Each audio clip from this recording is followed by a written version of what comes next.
নমস্কার, আমি অনন্যা। অডিও ফিঞ্চির নতুন একটি এপিসোডে আপনাকে স্বাগত।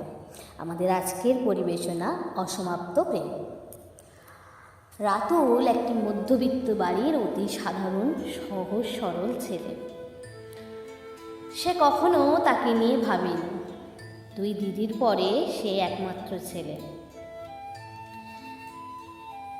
ছোট থেকেই পড়াশোনায় খুব ভালো ছিল রাতুল, কিন্তু তার বাবা তাকে পড়ায় না। কোনো রকম কলেজ অবধি পড়ে রাতুল।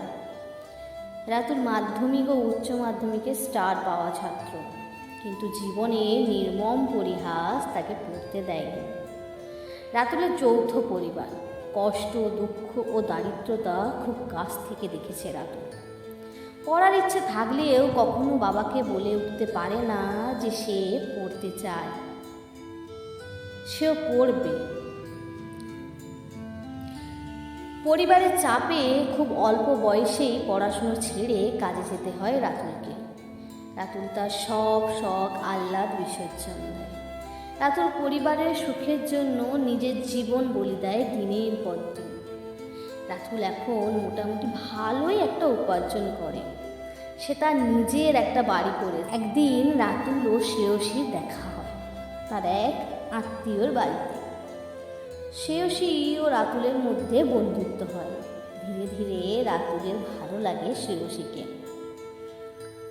সে শ্রেয়সীর প্রতি দুর্বল হয়ে পড়ে, কিন্তু সে পরিবারের ভয়ে কিছু বলতে পারে না। একদিন শ্রেয়সী বলে যে, দাদা চলো আমরা ঘুরতে যাব। রাতুল না করতে পারে না। রাতুল, শ্রেয়সী ও তার কিছু আত্মীয় মিলে যায় ঘুরতে।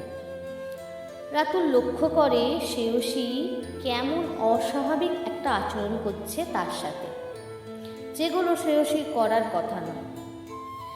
রাতুলের আর বুঝতে বাকি থাকে না যে শ্রেয়সীও রাতুলকে ভালোবেসে ফেলেছে।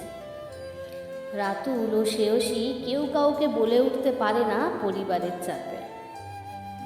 রাতুল বাড়ি চলে আসবে বলে ঠিক করে। এমন সময় শ্রেয়সীর মা এসে রাতুলকে বলে যে রাতুল বাড়ি যাওয়ার পথে যেন শ্রেয়সীকে নামিয়ে দিয়ে যায় তার বাড়িতে। রাতুলও রাজি হয়। রাতুল মনে মনে খুশিও হয়। সে ভাবে এই 4-5 ঘন্টার রাস্তা তারা দুজনে একসাথে যাবে। পথে তারা দুজনে কেউই সেভাবে কারোর সাথে কথা বলে না। অতঃপর শ্রেয়সীর বাড়ি চলে আসে। বাসস্ট্যান্ড থেকে শ্রেয়সীর বাড়ি অনেকটা ভেতরে। এদিকে আর কিছুক্ষণ পরই সন্ধ্যা হয়ে আসবে। রাতুল শ্রেয়সীকে তার বাড়ি দিতে যায়। সেখানে গিয়ে রাতুল একটুক্ষণ বসে এবং টিফিন করে। এরই মধ্যে খুব ঝড় জল শুরু হয়ে যায় এবং সন্ধেও হয়ে আসে। রাতুল ভাবে সে কীভাবে বাড়ি যাবে।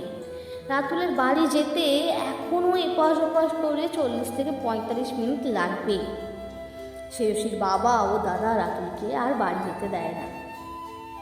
তারা রাতুলকে বলে আজ রাতটুকু যেন রাতুল এখানেই থেকে যায়। রাতুলও আর না করতে পারে না। রাতুল ভাবে মনে মনে যে যাই হোক, সে আজ রাতটুকু সময় পেয়েছে। যেভাবে হোক সে আজ শ্রেয়সীকে বলবেই তার মনের কথা। এই ভেবে রাতুল শ্রেয়সীর কাছে যায়। কিছুক্ষণ তারা একে অপরের দিকে তাকিয়ে থাকে।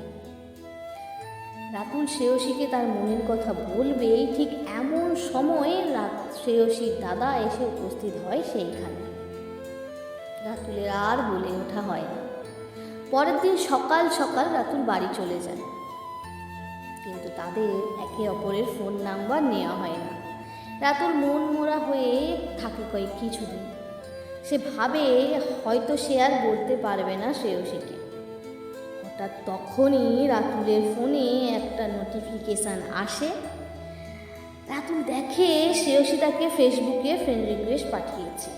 রাতুল তড়িঘড়ি করে অ্যাকসেপ্ট করে। কিছুদিন তারা খুব ভালোই কাটালো সময়। হঠাৎ একদিন রাতুল শোনে শ্রেয়সীর বিয়ে আর 4-5 দিন বাকি আছে, কিন্তু শ্রেয়সী তাকে কিছুই জানায় না। এটাই রাতুলকে সব থেকে বেশি কষ্ট দেয়।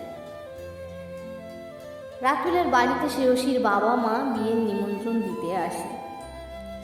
রাতুল কিছু বলতে পারে না কাউকে। সে খুব তাড়াতাড়ি খুব দূরে একটি কাজে চলে যায়, যাতে তাকে শ্রেয়সীর বিয়েতে না যেতে হয়। কিছু বছর কেটে যায়। শ্রেয়সী এখন অন্য কারো স্ত্রী, এক সন্তানের মাও বটে। এদিকে রাতুলেরও বাড়ির লোক তার বিয়ের জন্য জোরাজুরি করতে থাকে। রাতুল ভাবে সে একজন অচেনা অজানা মেয়ের সাথে কিভাবে সংসার করবে। দেখতে দেখতে রাতুলের বিয়েও হয়ে যায়। এখন সেই অচেনা অজানা মেয়েটা রাতুলের স্ত্রী। রাতুলের পুরো মন জুড়ে এখন তার স্ত্রী। শ্রেয়সী এখন রাতুলের স্মৃতির একটা অসমাপ্ত অধ্যায় মাত্র। এর থেকে আমরা এটাই শিখি, প্রথম প্রেম সুন্দর ঠিকই, কিন্তু দ্বিতীয় প্রেম অতীব সুন্দর হয়। অতীতের থেকে বর্তমান অনেক শ্রেষ্ঠ হয় যদি তাকে সুন্দরভাবে গ্রহণ করতে পারা যায়। ভালোবাসা ভালোবাসে শুধুই তাকে, ভালোবেসে বেঁধে রাখে। নমস্কার, আজকে আমাদের গল্প এত। এইভাবে নতুন নতুন গল্প পেতে চোখ রাখুন অডিও ফিঞ্চির ইউটিউব পেজে। ধন্যবাদ।